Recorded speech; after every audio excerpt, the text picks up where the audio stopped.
Good afternoon and welcome back to another episode of The Longing, where today we are going to be continuing to read Thus Spoke Zarathustra, Book 4. So, let's get going.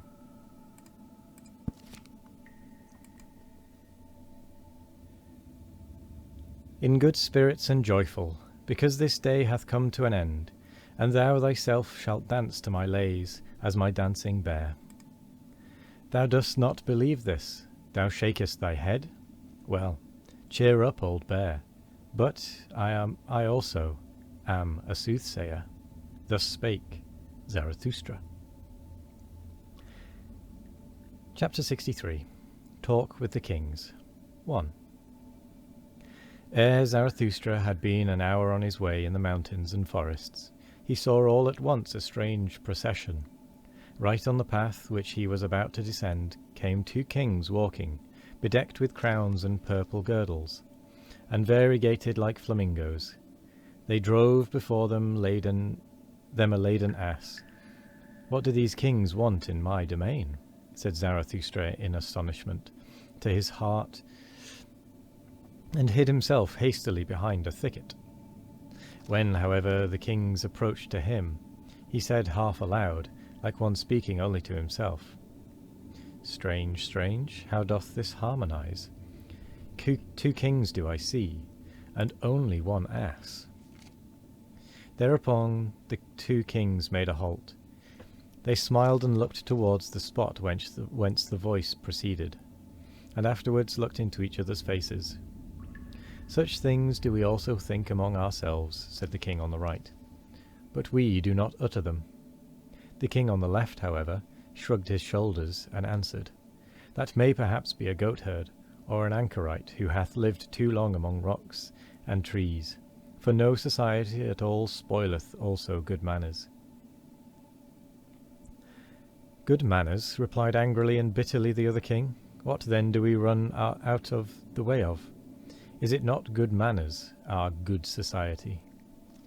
Better, verily, to live among anchorites and goatherds than with our gilded, false, over-rogued populace. Excuse me. Though it call itself good society. Though it call itself nobility. But there all is false and foul. Above all the blood. Thanks to the old evil diseases and worse curers. The best and dearest to me at present is still a sound peasant, coarse, artful, obstinate, and enduring. That is at present the noblest type. The peasant is at present the best, and the peasant type should be master. But it is the kingdom of the populace. I no longer allow anything to be imposed upon me. The populace, however, that meaneth hodgepodge. Populace hodgepodge therein is everything mixed with everything. Saint and swindler, gentleman and Jew, and every beast out of Noah's Ark. Not too fond of that. Good manners, everything is false and foul with us. No one knoweth any longer how to reverence. It is that precisely that we run away from. They are fulsome, obtrusive dogs. They gild palm leaves. This loathing choketh me, that we kings ourselves have become false, draped and disguised with the old faded pomp of our ancestors, showpieces for the stupidest, the craftiest, and whosoever at present trafficketh for power. We are not the first men, and have nevertheless to stand for them. Of this imposture have we at last become weary and disgusted. From the rabble have we gone out of the way, from all those brawlers and scribe blowflies, from the trader stench, and the ambition fidgeting, the bad breath. Fie, to live among the rabble. Fie, to stand for the first men among the rabble. Ah, loathing, loathing, loathing. What doth it now matter about us kings? Thine old sickness seizeth thee, said here the king on the left. Thy loathing seizeth thee, my poor brother.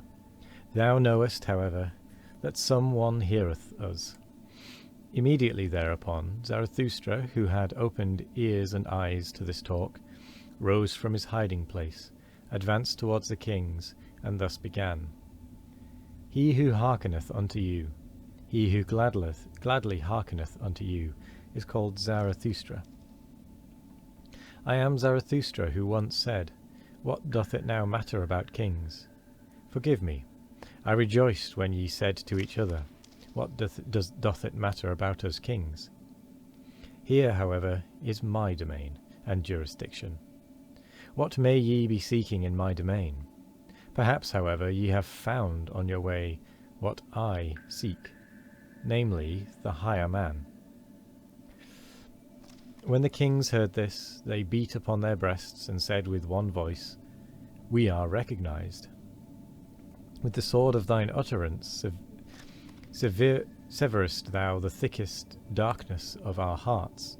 Thou hast discovered our distress, for lo, we are on our way to find the higher man. The man that is higher than we, although we are kings.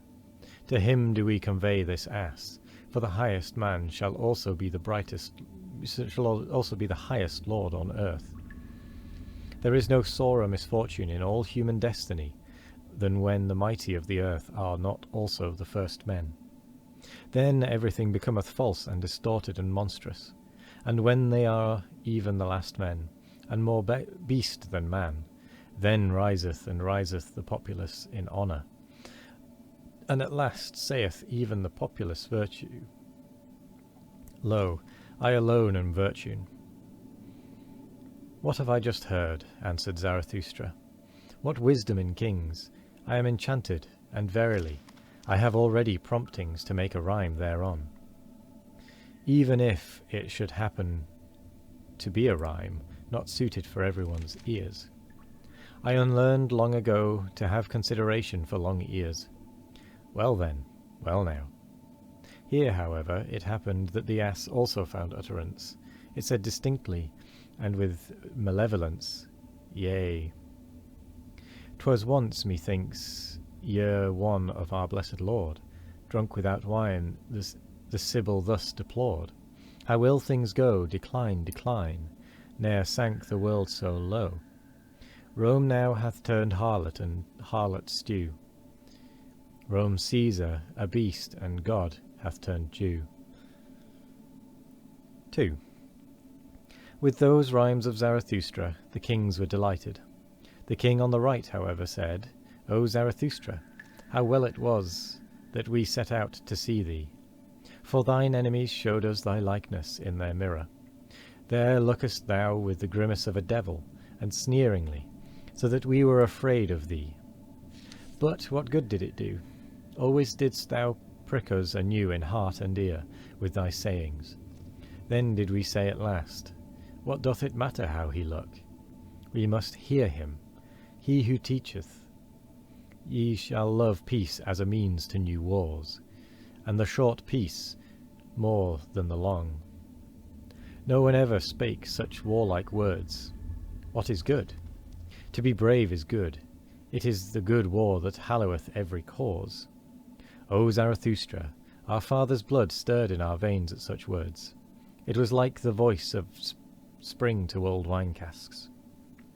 When the swords rang among one another, like red-spotted serpents, then did our fathers become fond of life. The sun of every peace seemed to them languid and lukewarm. The long peace, however, made them ashamed. How they sighed, our fathers, when they saw on the wall brightly furbished, dried-up swords, like those they thirsted for war. For a sword thirsteth to drink blood, and sparkleth with desire.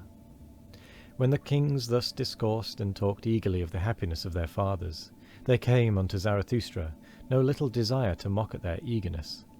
For evidently they were very peaceable kings, whom he saw before him, kings with old and refined features. But he restrained himself.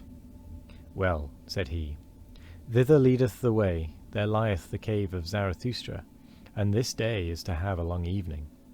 At present, however, a cry of distress calleth me hastily away from you. It will honour my cave if kings want to sit and wait in it, but, to be sure, he will have to wait long. And with that we come to the end of the episode. So I will say thank you very much for joining me today. I hope you all have a wonderful morning, evening, afternoon or night, no matter what time of day it is. I hope you all have a wonderful one of it. And as always, we will be back tomorrow for more of The Longing. Goodbye.